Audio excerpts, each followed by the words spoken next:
Noong unang panahon, may isang babaeng nagngangalang Sara, ang tapat na asawa ni Abraham. Matagal na panahon silang nagsama, ngunit hindi sila nagkaanak. Bagamat malungkot, hindi kailanman nawala ang kanilang pananalig sa Diyos. Nangako ang Diyos na pagpapalain sila at magkakaroon sila ng anak, kahit na pareho na silang matanda na. Noong una, tumawa si Sara dahil sa tingin niya ay hindi na ito maaari mangyari sa kanilang edad. Ngunit tapat ang Diyos sa kanyang salita.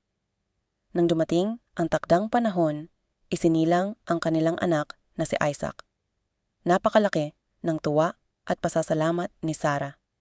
Ipinakita ng kanyang buhay na walang imposible sa Diyos, at ang mga pangako niya ay tiyak na matutupad para sa mga nananalig at naghihintay ng may pagtitiwala.